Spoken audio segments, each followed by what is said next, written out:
Alors je suis Eric Van de Velde, un cuisinier de métier depuis 41 ans aujourd'hui. Je suis formateur consultant et spécialisé dans les techniques culinaires innovantes ainsi que la réglementation. L'objectif de cette formation est d'amener des solutions aux chefs de cuisine pour qu'ils retrouvent le goût de travailler la matière. Il est important de la respecter, donc on est obligé de prendre le temps. La cuisine, c'est une histoire de temps, de patience. On donne le temps pour que ce soit bon. La formation se déroule en 2 temps. Il va y avoir une partie théorie qui va durer 1h30 à peu près. On va remettre les choses à plat et on va vraiment aborder qu'est-ce qu'une cuisson maîtrisée, qu'est-ce que la basse température et tout ça. Une fois qu'on a fini la partie théorie pure, on se change, on se met en tenue de cuisine et on va travailler en cuisine. Donc là, c'est vraiment de la pratique. Mise en œuvre des produits, est-ce qu'on fait colorer, on ne fait pas colorer, on met en cuisson directe, on ne met pas en cuisson directe.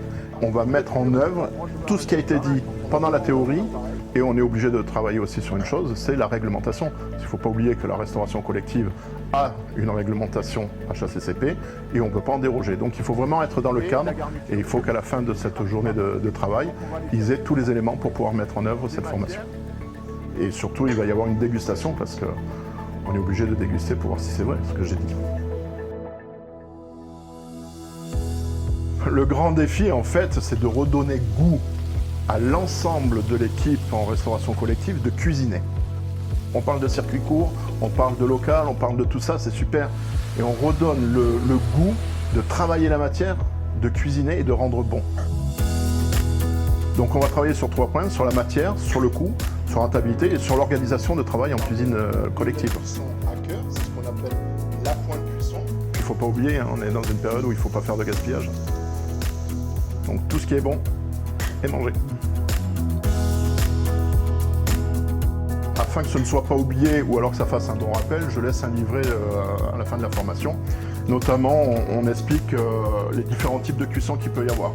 Je leur dis toujours que dans ce livret, il y a une page qui est hyper importante.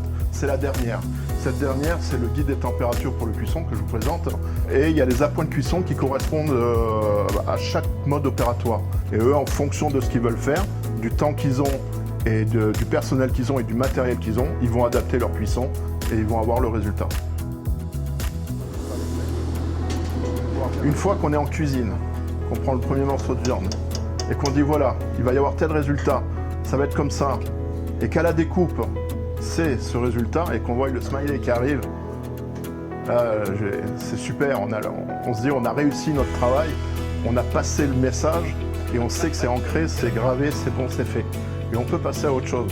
Donc le grand moment de satisfaction, c'est quand on voit du visage un petit peu interrogatif et qui passe au smiley en disant ouais, c'est bon, ça marche. Et c'est parfait.